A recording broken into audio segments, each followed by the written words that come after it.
and welcome to Bajaj Housing Finance Limited Q3FY25 earnings conference call hosted by JM Financial Institutional Securities Limited. As a reminder, all participant lines will be in the listen-only mode, and there will be an opportunity for you to ask questions after the presentation concludes.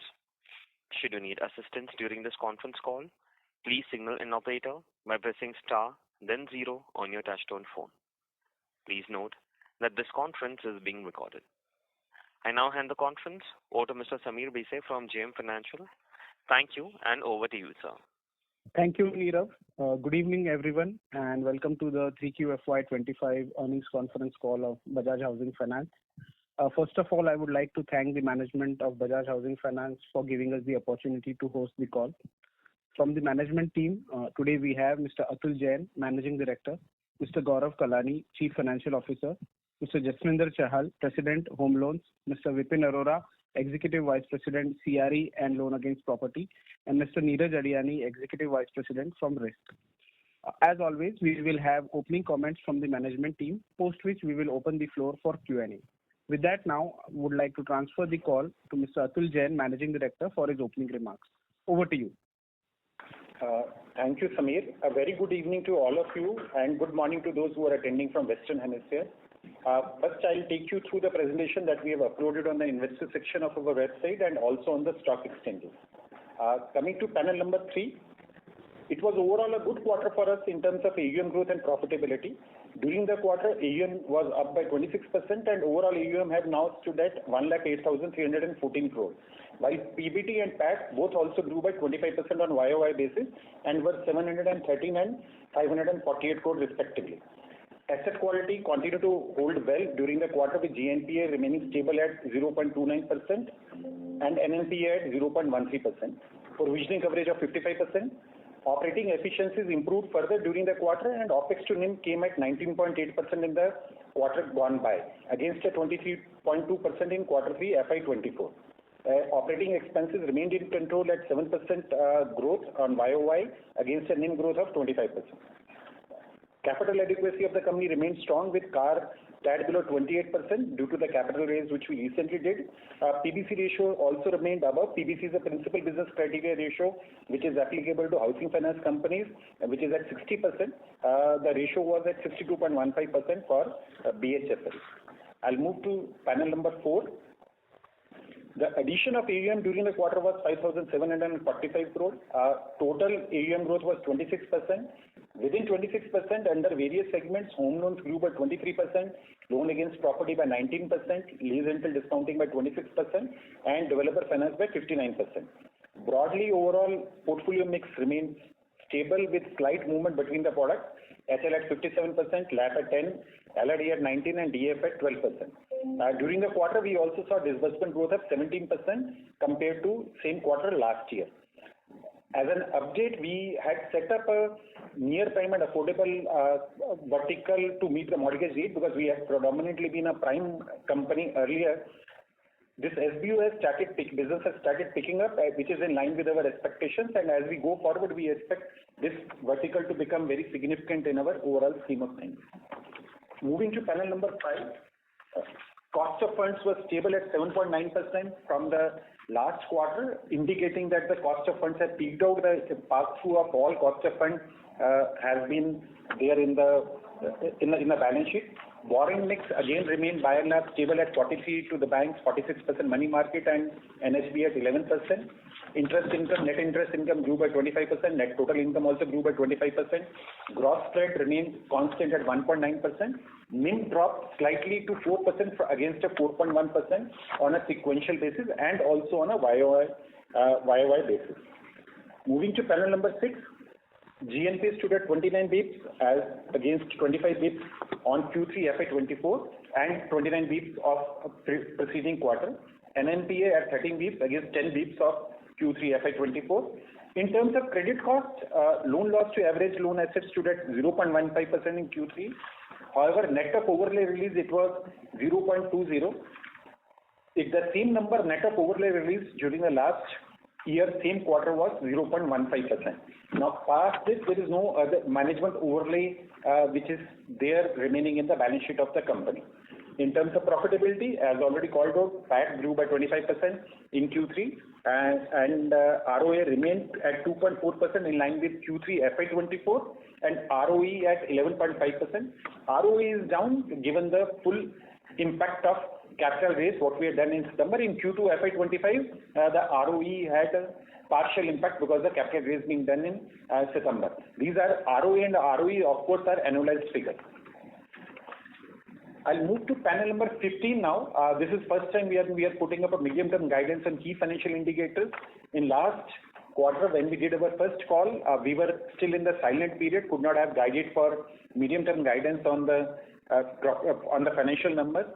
We estimate in the medium term 24 to 26% AUM growth, OPEX to net total income to go down to 14 to 15%. From in the current quarter, it came to 19.8%, GNP at 40 to 60 basis points. Credit costs remaining sideways between 20 to 25 basis points. Provisioning coverage at 40 to 50%. ROAs of a 2 to 2.2% with leverage of 7 to 8 times. Thus, ROE of 13 to 15% in the medium term horizon. Moving to panel number 17, I've already talked about the quarterly numbers. On the 9-month number, the PAT has grown by 17% because of a one-time tax provisioning release during last year what we had. Nullifying that, in PBT, the growth had been 23% as far as 9 months figures are concerned on YOY basis. Moving to panel number 19, on a key portfolio trend, marginal downward in the portfolio yield from 9.9 to 9.8%. And spread remaining same at 1.9. In fact, it was 1.94 last quarter to 1.89. That's why you are, even with a 10% portfolio deep, looking at 1.9. So it's a second decimal change what has happened there. Operating efficiencies have talked about 19.8% in terms of OPEX to net total income and remains at 4%. Asset quality, again, stable at 0.29 with NNPA at 0.13. Return ratios, again talked about from 13% now to 11.5% with full impact of a capital raise coming in. Moving to panel number 20, the borrowing mix remains quite diversified. Banks borrowings are backed by 20 banks, 43%. Bank borrowings are reduced by 1.2% sequentially. The portion which has been offset by money market borrowing which has gone up by same amount because it was led by larger bond issuance during Q2. Moving to panel number 23, portfolio mix remains stable over a period of time with a minor movement in terms of the composition of the product. Moving to panel number 28, we have talked about GNP and NPA. Stage 1 assets has stood at 99.34, again in line with the long-term average of what we have seen over last few quarters. Stage 3, we have already talked about 0.29. Stage 2 at 0.37, again more or less in line with last 7-8 quarter. Moving to panel number 30, in terms of a provisioning coverage, we continue to remain conservative on the provisioning coverage across products. In terms of product-wise, GNPA in home loans are slightly up by 2 basis to 33 basis points. LAP has improved by 3 basis to 76 basis points. LRD continues to have a nil GNPA, while DS has improved by 1 basis to 9 basis points. And overall, an NPA up by 1 basis sequentially. That is all from my side on the highlights of the quarter. Open to take any questions from the forum. Thank you. Thank you very much. We will now begin with the question and answer session. Anyone who wishes to ask a question may press star and 1 on the touchtone telephone. If you wish to remove yourself from the question queue, you may press star and 2. Participants are requested to use handsets while asking a question. Ladies and gentlemen, we will wait for a moment while the question queue assembles. Participants, you may press star and 1 to ask a question.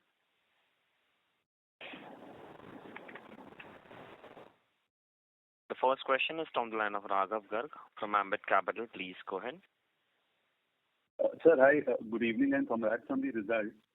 I have 3 questions. So one is on the retail segment disbursements. Can you give us the absolute number of retail disbursements that was there? And then what was the growth on YOY basis and Q1Q basis in retail disbursements? And then another part of that question is that within retail, what was the growth in the home loan disbursements? Gaurav, would you have a segmental disbursement number? So Raghav, first, thank you for your compliment, but we won't be able to share segmental disbursement numbers. We have given the segmental AUM growth number and overall AUM growth as a product level. But segmental disbursement numbers we generally do not publish. Sure. But last quarter you had indicated about 7% retail disbursements growth.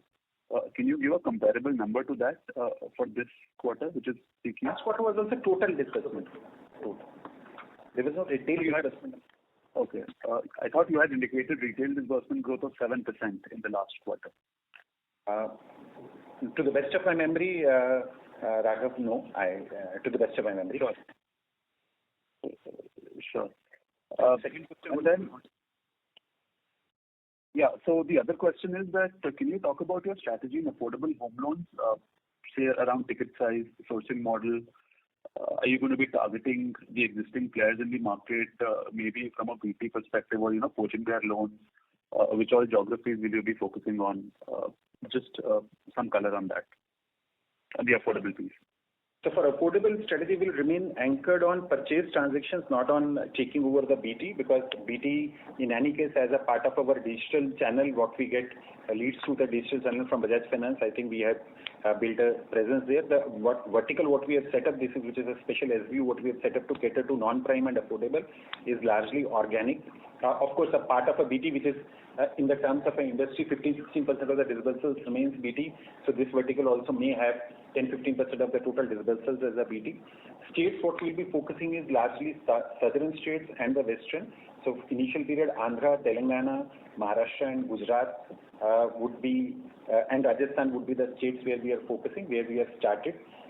Because this has two parts. This SBU has two parts. One is a near prime and second is a affordable. Near prime would come through the top 26 markets more, which is outskirts of the top 26 markets. And affordable will come through a bit of a deeper presence in these markets.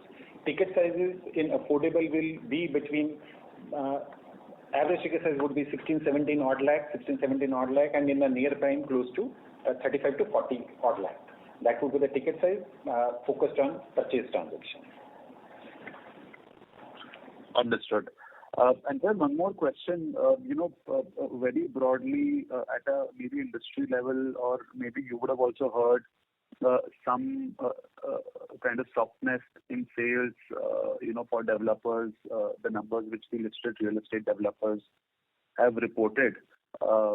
So what is your assessment? Can you give us some idea in terms of what the developer offtake is, or can potentially be, given your view on the real estate industry, the absorption of the existing inventory and all that, just in that backdrop? Yes, Raghav. I think all of us have read through the reports or which have come by various agencies tracking real estate sales and launches that the first 9 months of FY25 residential real estate has witnessed slowness in growth versus last year.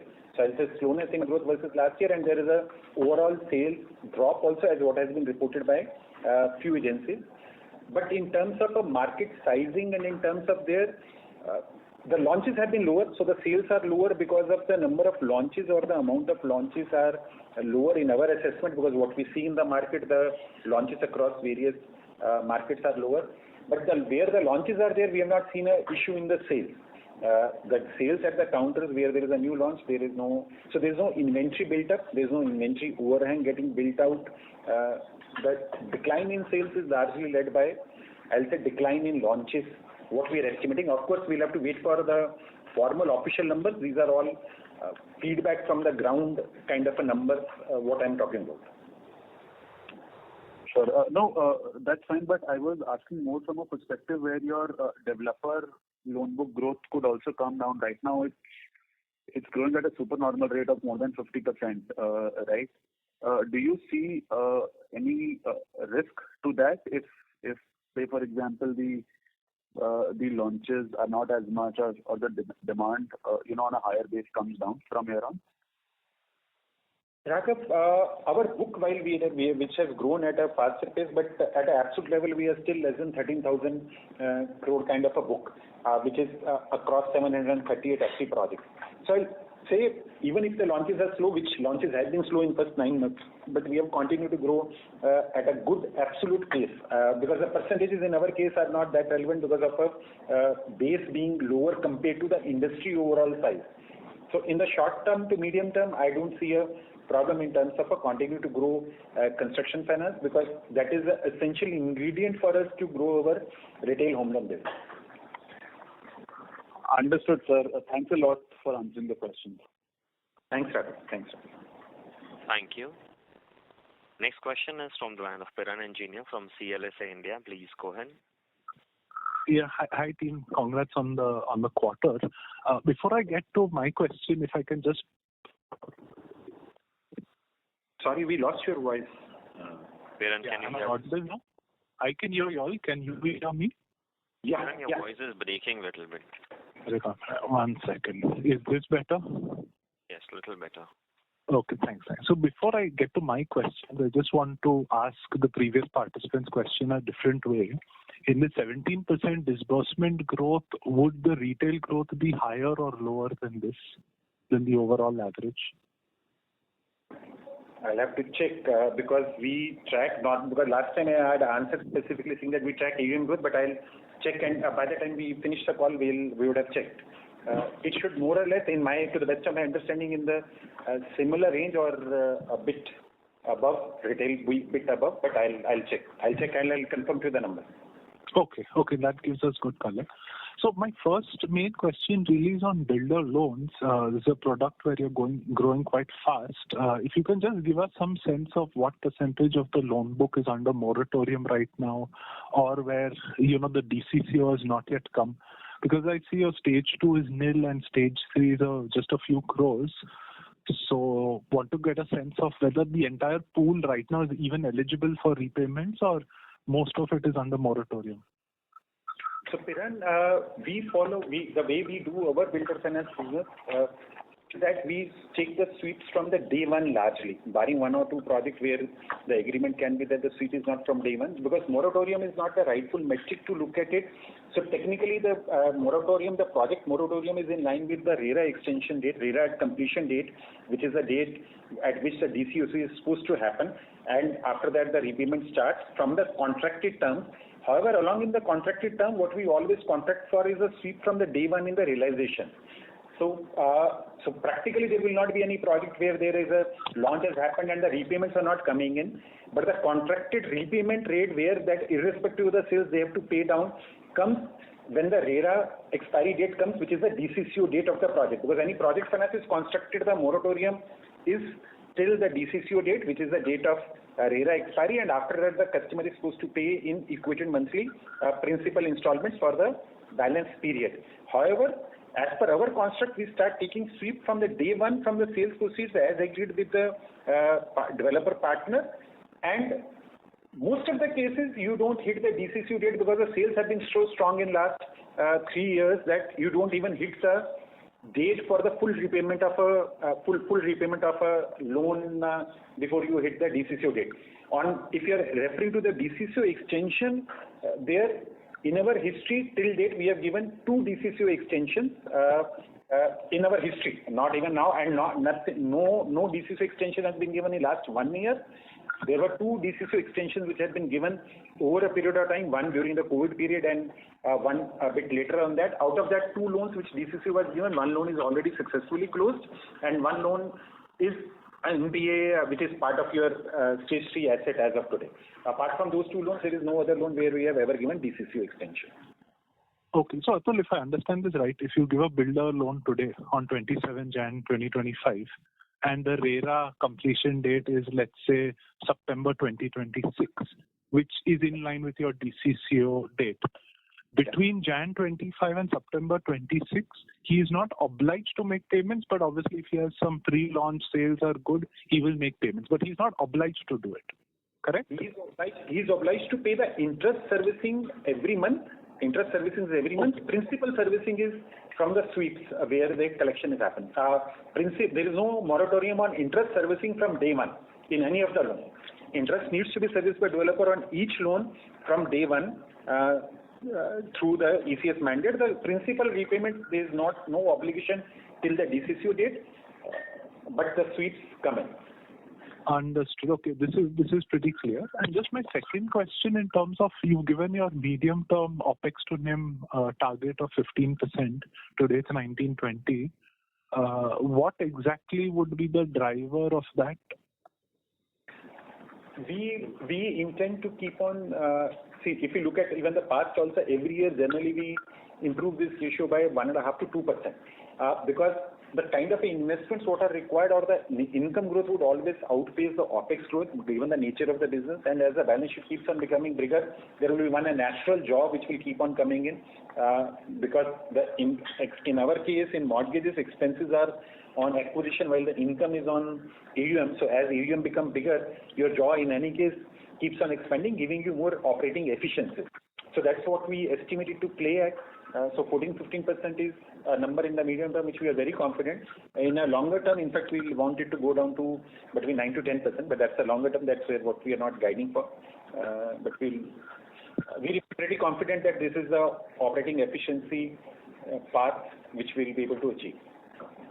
Okay. That's it from my end. Thank you, and that answers all my questions. Thank you, and wish you all the best. Thanks, Parag. Thank you very much. Next question is from the line of Shubhranshu Mishra from Phillip Capital. Please go ahead. Hi Atul, hi Gaurav. So quickly on housing home loan.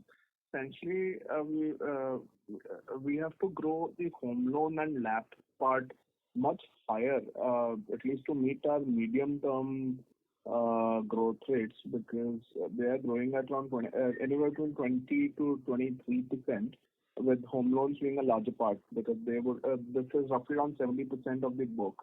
So what is causing this slowdown in LAP book and home loan book? The second question is around the home loan book.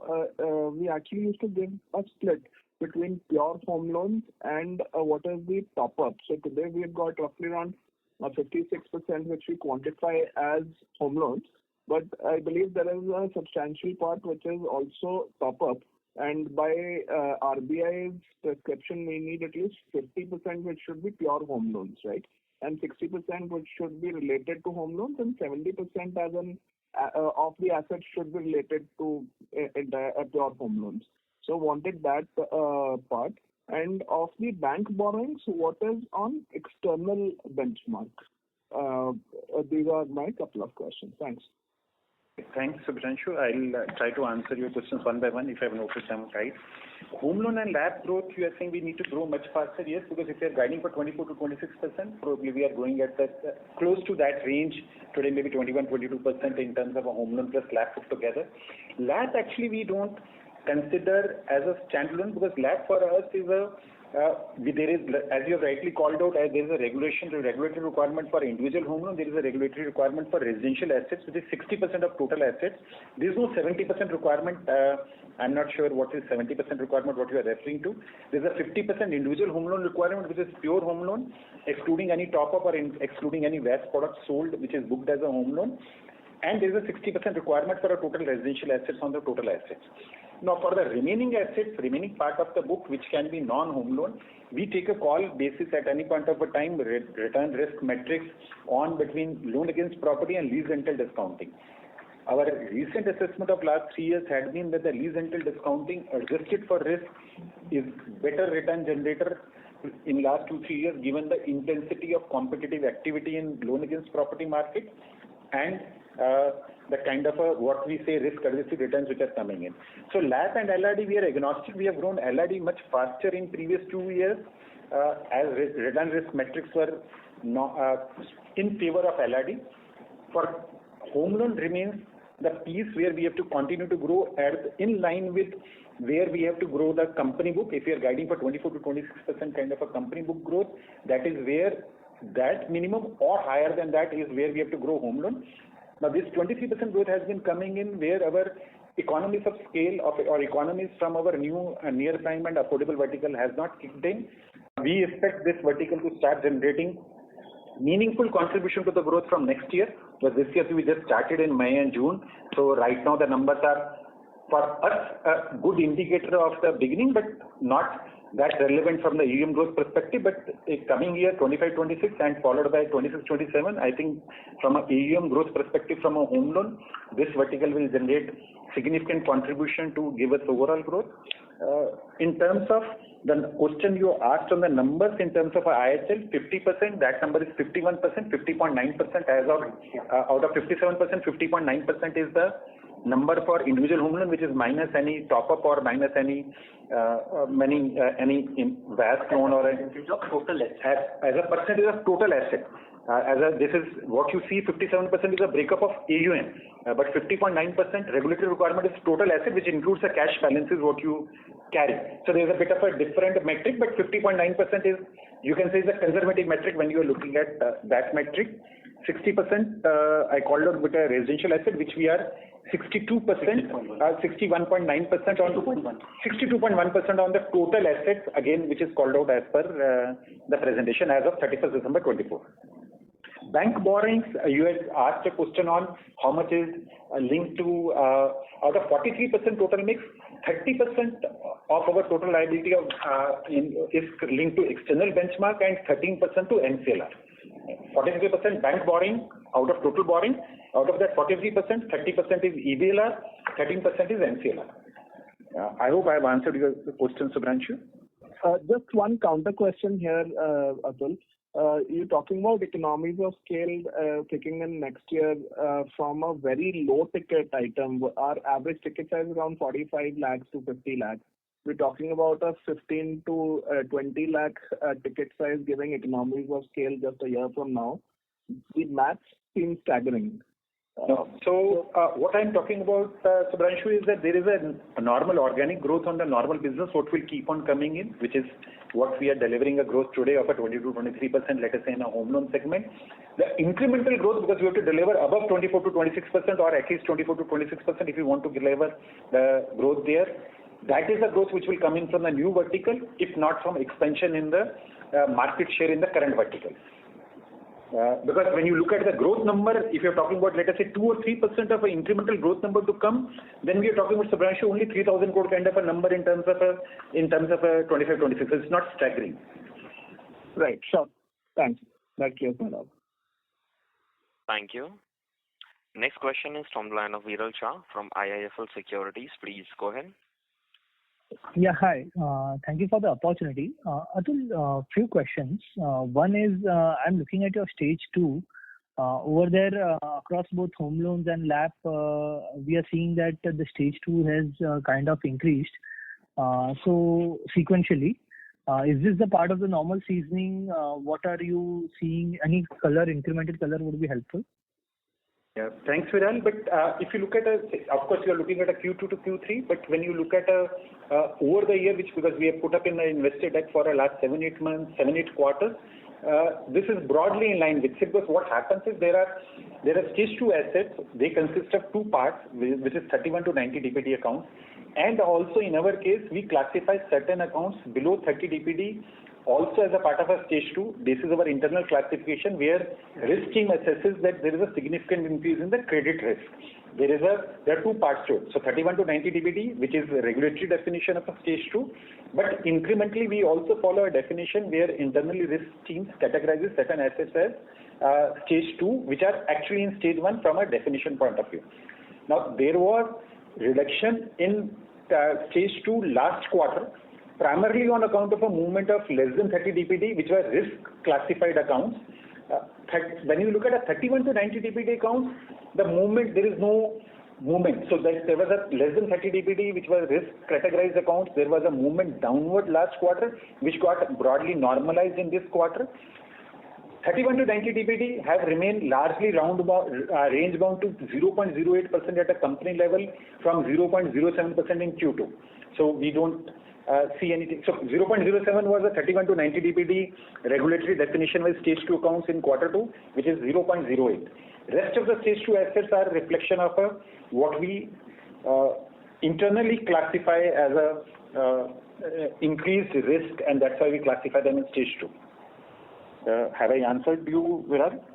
Got it. I think you are mentioning at an overall level. I think broadly that will hold true even for home loans and LAP segment also, right? 0.07 to 0.08 it will hold true, and lease rental discounting does not have any stage 2 account. So it is home loan and LAP, and DF also does not have. So it will apply on a home loan and LAP only.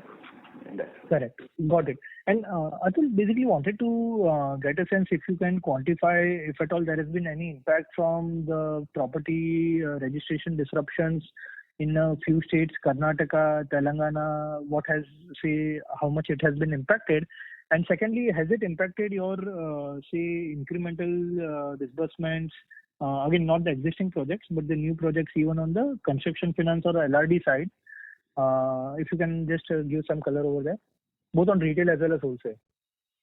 Viral, there has been some delays in execution of registrations due to a change in Karnataka. If you're calling out the state of Karnataka because of a e-Khata introduction, which is for long-term good for the industry and long-term good for the customers. But situation is getting normalized as we speak, because there are delay. It is not cancelling or impacting the volume in the long run, and we don't see any long-term or a persistent impact of e-Khata as far as Karnataka is concerned. Telangana, I am not aware of any disruptions in registrations or anywhere. So Telangana, you called out Karnataka and Telangana. Karnataka, yes, has introduced e-Khata, which has resulted into some delays or some deferment in terms of a time taken, but not in Telangana. To the best of, I am not aware of any impact in the Telangana. Got it, Atul. And lastly, just again, I think this point has been broadly touched upon. But if the real estate cycle turns, right? And again, I think we are probably in third, fourth year of the cycle, and whatever, like people have different opinions for how long the cycle lasts. My question is that, say, if the cycle turns hypothetically, whenever that is, do you see the exposures that you have taken? Have you done stress testing that how will your exposures fare in that cycle, and what can be the potential portfolio at risk, either on stage 2, stage 3 levels, if that kind of thing pans out? So Viral, in terms of the way we lend our construction finance construct, which is given again also as a part of our IPs, we try to do so that we are able to stand the time, and in terms of a cycle, if there is a cycle movement or a slowness in sales, because you have rightly called out, there is a cycle which will be there, and there can be a cycle when there is a enhancement in terms of what you call inventory overhang. But if I have to say on a macro level, the kind of inventory overhang today is there, even if there is a slowness in sales versus the launches. I think we are very far from even the pre-COVID days of a kind of inventory overhang which is there. So there is a good 3-4 years away in my assessment, even the inventory overhang what we had during the pre-COVID days. At that time also industry was working. Second, the way we underwrite, if you look at this 13,000 crore kind of a balance sheet, what is outstanding in developer finance, it is representative of 738 projects.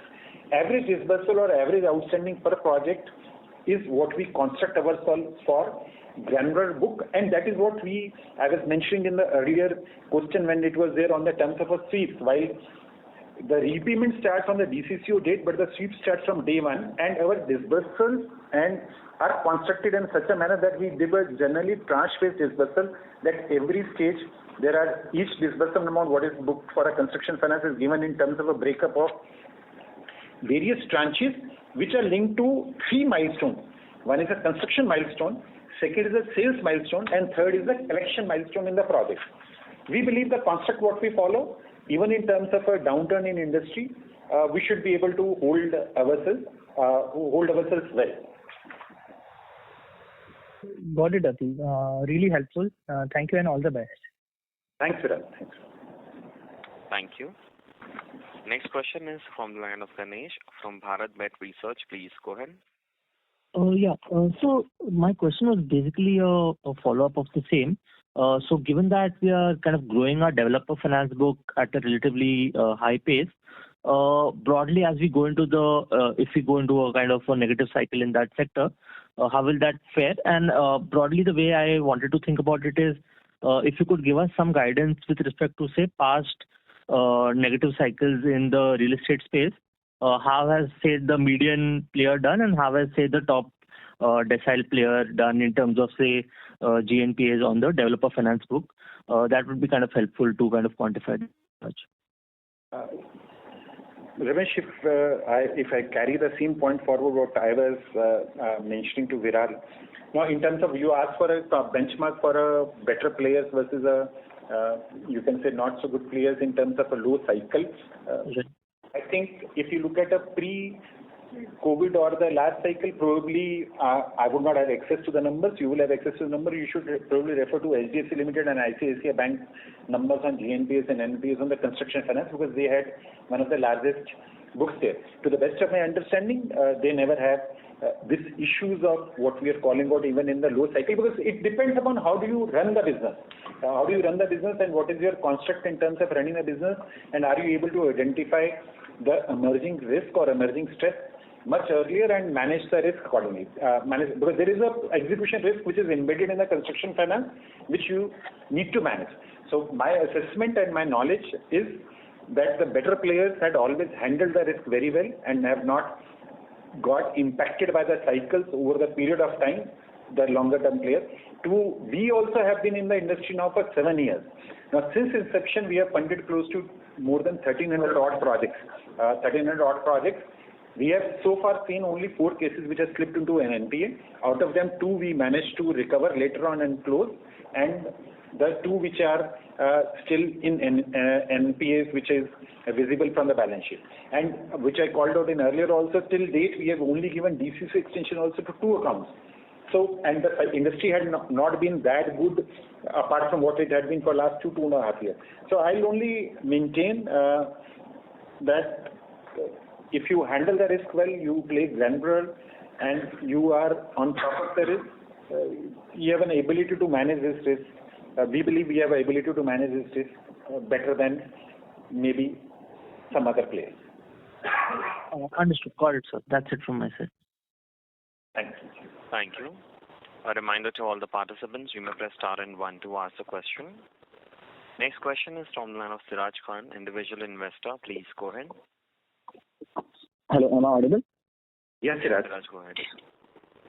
So my first question is actually first I would want to have a clarification with respect to the LRD vertical.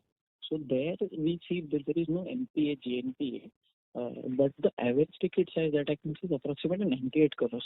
Although I would want to not this situation will not happen, but in which scenario will this why will there be an NPA in this case, and what will be the procedure for collecting such a large amount in the NPA? So Siraj, as the name calls out, lease rental discounting is given against 2 securities. If I have to say 2 securities, one, the customers here is broadly 50% of the portfolio would be to very large rated funds or rated companies which have a very large portfolio. So you can say the inherent risk stability of the portfolio is much higher than any other mortgage portfolio. That's why you say GNP and NPS as no.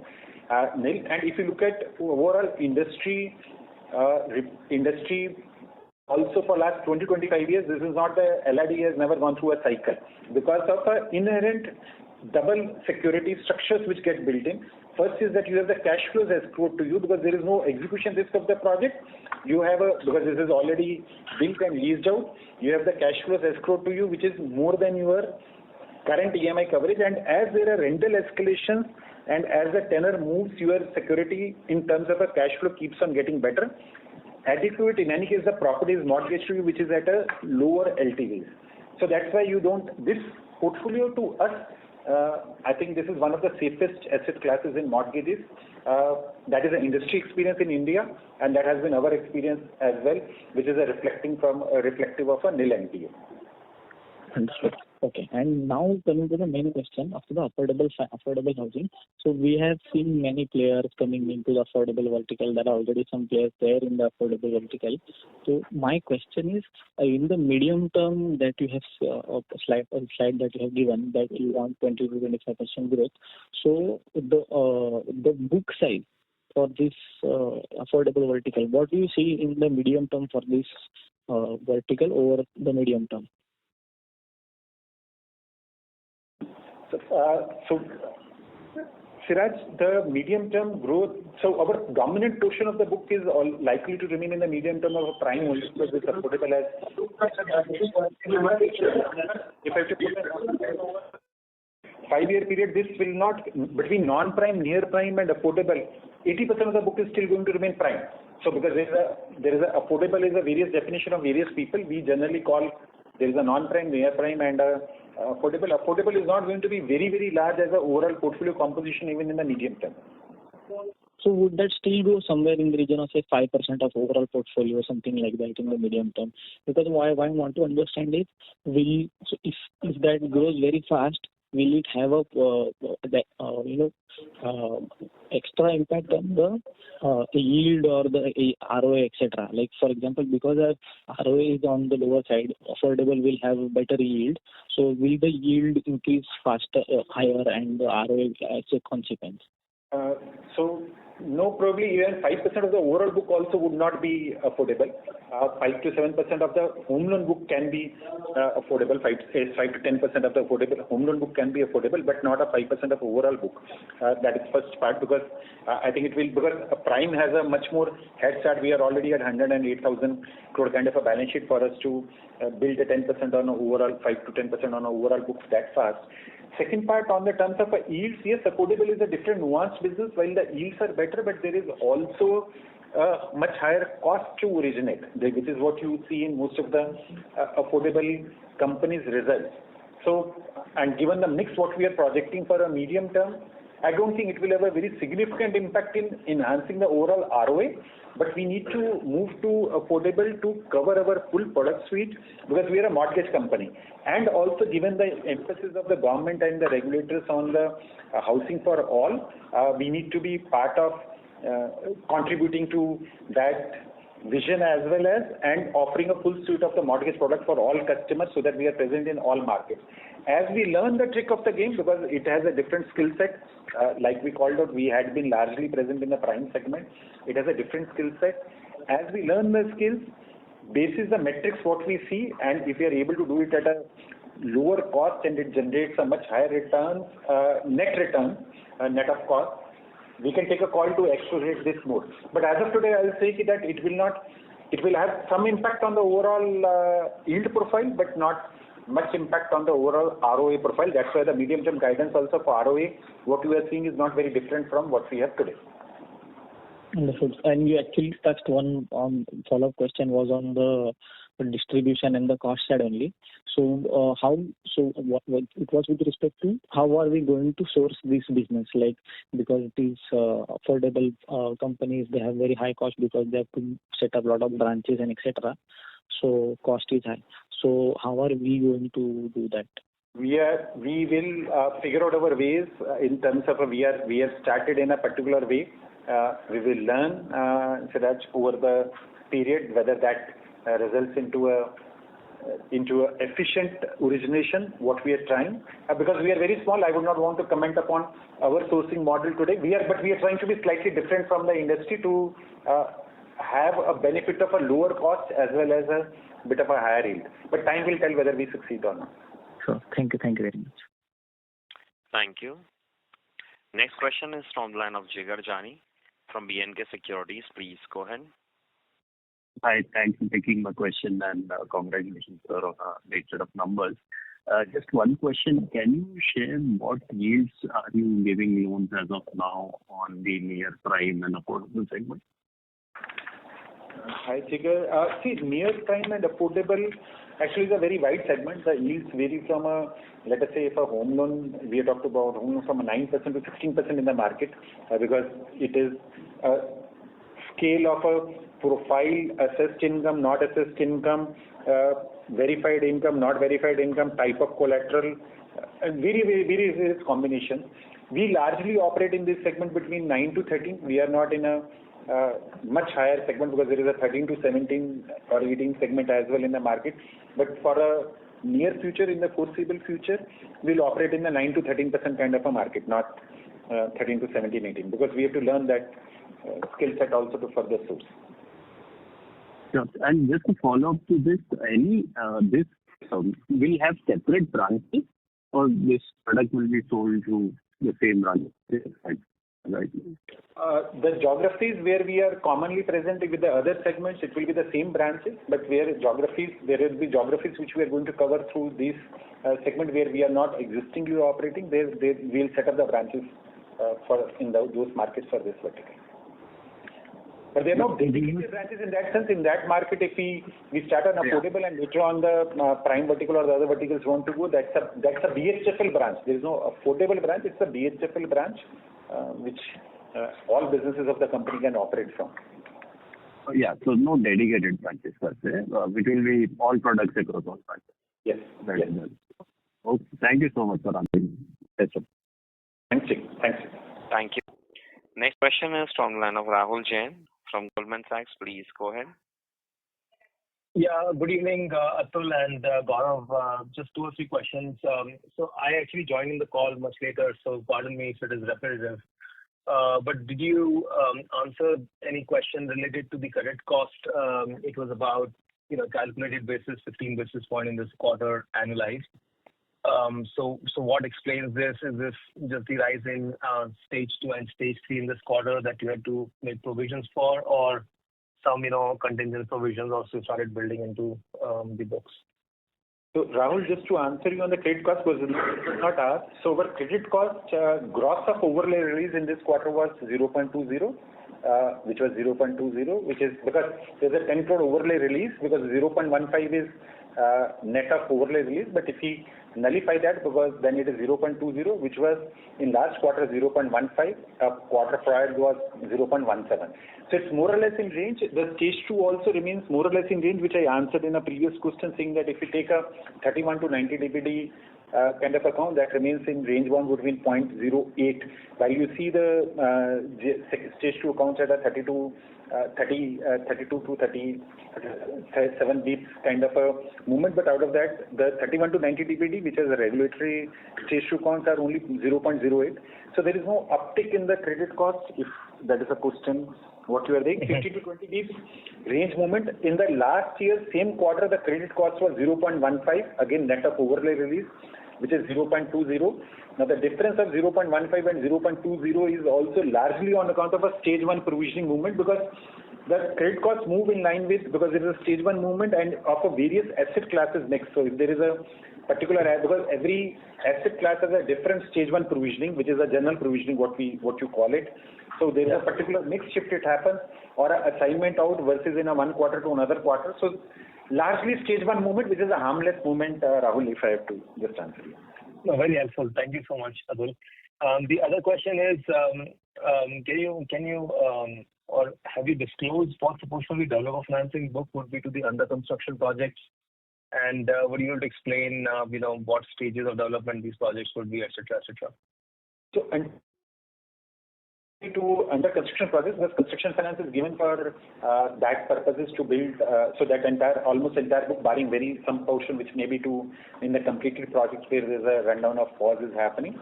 So that is entirely for the under construction projects, Rahul.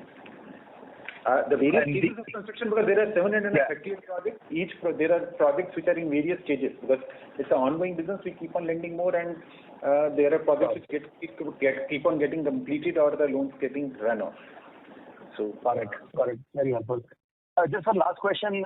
In retail disbursal, has there been any significant movement with regards to balance transfer out in this quarter versus the previous quarters?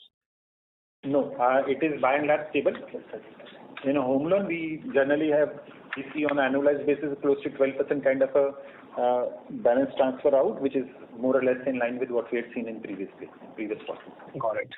Very helpful. Thank you so much, Atul. Thanks, Rahul. Thank you. Next question is from the line of Parth from Nomura. Please go ahead. Sir, and thank you for taking my. So yeah, most of my questions are answered, but I wanted to catch up on one point. We are losing your audio in between. Yeah, we are not able to hear you. Yeah, am I audible now? Yes. Yeah. So yeah, thank you for taking my question. Most of my questions are answered.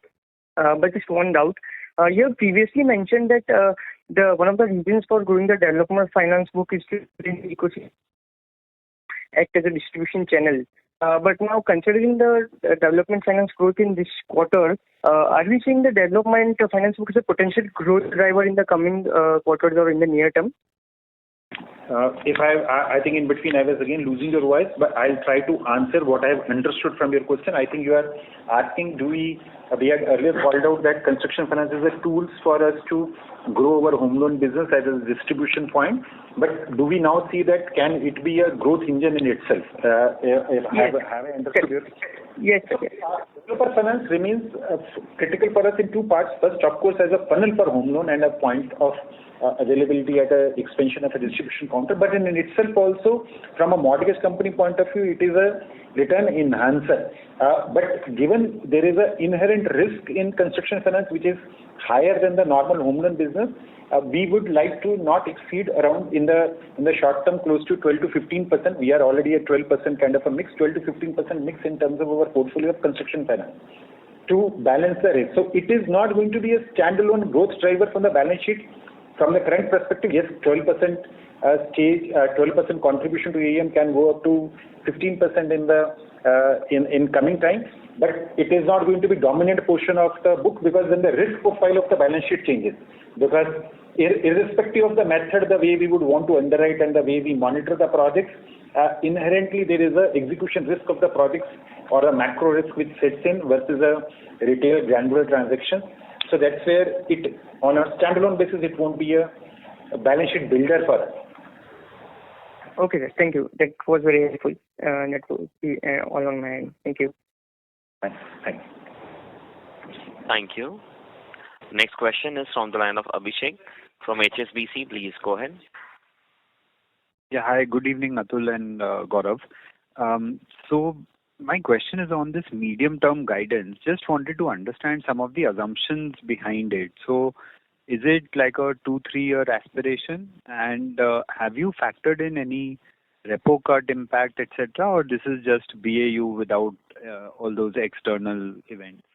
So Abhishek, this is a 3-year kind of a medium term, and we call it a 3-year kind of a visibility. Of course, it is assuming what you can see or what you can forecast, whether it's a repo cut, because we are largely a variable balance sheet on the assets as well a variable. Right. So like I had called out earlier as well that changes in the rate, there can be at a point of a time sometimes lag impact where if the rates are going up, we can see temporarily for a timing margins going up, which has happened in FY23. That is where, or if there a rate cut is there and the competitive intensity is higher, there can be a bit of a lag of 6 to 9 months in terms of there. Of course, this medium-term guidance assumes the cycle to the best of what we are able to predict. It is not created in standalone where the impact of a repo cut is not there. For next year, we have our own projections of repo cut, which are built in the forecast or the assumptions, medium-term guidance what we are giving. But essentially, you're saying that over 3 years, it will get neutralized. So whether repo cut or not repo cut, you could still, look at it as a through the cycle kind of aspiration. Through the cycle average returns, but if you look at today, we are having a ROA for 2.4%. If you are guiding for 2 to 2.2%, there is a bit of a lag impact also, which impacts the margin for some point of a time. That in any case factors it out. The 2 to 2.2% kind of a ROA range factors that. ROA range does not move beyond that. Also, we had at the highest level, Gaurav, we had seen the ROA to go to 2.5, 2.6. So if we had seen on an upward cycle movement of a 20 bps, if you take the same movement from 2.4%, 2.1, 2.2%, that's where Abhishek it is factored in. Understood. Because when I work back, it sort of implies a 25 bps NIM compression from here. So I was just wondering whether this is a function of you assuming repo cut, etc., or whether this is a function of the loan mix, changing, yields coming off in the industry. So this 25 bps is yields coming off because yields coming off is one of the factor, and as you grow bigger, we have to assume the competitive intensity, which is already very high, will continue to be at like that. So there are various factors which are baked in, whether it's a yield compression and the cost through the cycles at point of a time which can compress. So I'll say we have done bit of a financial understanding of the P&L, what we understand, and this is that we have forecasted that. No, fair enough. Just trying to understand, because obviously with scale, the mix will change, the yields will change. So I can understand that. Okay, thank you. Thank you for that. Yeah, just wanted to get a sense of what has gone into this. Yields in our business, Abhishek, are also guided by competitive intensity, because that's an external factor. So we generally assume a bit of a extra competitive intensity to be there in the market. Right. And Atul, the second question is, we are doing all this developer financing right now, obviously with a view that this will help us in increasing our retail home loan sales later on. So at what point do we see that inflection, right, that this starts contributing to more retail origination and disbursements? So Abhishek, even today also they contribute a very significant part of our retail home loan. So it is while we say the penetration what we have in our projects may be still lower than what we want. Our penetration in our projects in terms of would be close to 16 to 18% as of today. We would prefer to be having a higher, but it is even today also a significant portion of our home loan originations in a month. It contributes very significant amount. As it goes forward, it will contribute more as well as we become more efficient, as we are able to penetrate more at the counters where we have extended the construction finance. Then, irrespective of whether you scale up near prime or not, ideally the growth in prime should sort of accelerate, because right now the jaws between growth in developer finance and let's say even if you take it by number of developers you're financing versus how many of those projects are contributing, there's a jaw there, right? So we have work to do to improve our efficiency in capturing the market where we are funding a project. You are rightfully calling out, Abhishek. There is a jaw there, and we capture that what we intend to do, or the prime growth can be much higher than what is there. But pluses and minuses, there are always pluses and minuses. That's why the projections for near term or medium term or the medium term projections are in line with what is there. There will be some pluses, there can be some minuses. That is very good. Understood. Got it. Thank you so much and all the best. Yeah, thank you. Thanks, Abhishek. Thank you. Next question is from the line of Pranju from JP Morgan. Please go ahead. Hello. Yeah, this is Pranash from JP Morgan. Thanks for taking my question. So if I just follow up on the previous question another way, for this 14 to 15% OPEX to NII and 2 to 2.2% ROA, is there a particular set of spreads that you would want to target on a steady state? Spread, Gaurav will be. Spread would remain in that corridor of 2 to 2.2%. Today, gross spread, yes. Gross spread would be lower than 1%. Broadly, yes. So over a medium term, yes, it would be. So between 1.8 to 2.2 in that corridor, spreads would move. Depending on the rate cycle and depending on the competitive intensity, 1.7, 1.8 to 2.2% through the cycle, the spreads will remain at the book level.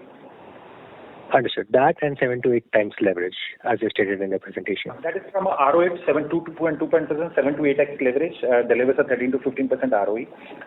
We had previously been raising capital when we had been closer to 7, but as we have now grown in scale and reached a stage, our earlier threshold used to be 6 to 7 times leverage as a private company. Now we have moved the threshold to 7 to 8x of a leverage from as we have grown bigger, not as a private to public, but as we have grown bigger, we believe that we have an ability to sweat the capital more now. Understood. Thank you. That's helpful. That's it from my end. Thank you. Thank you, Pranav. Ladies and gentlemen, we'll consider that as the last question. I'll now hand the conference to Mr. Mayank Mistry for closing comments. Thank you all for joining the call today, and thank you to the management team of Bajaj Housing Finance for giving us this opportunity to host the call. Thank you all. Thank you very much. On behalf of JM Financial Institutional Securities Limited, that concludes this conference. Thank you for joining us, and you may now disconnect your lines.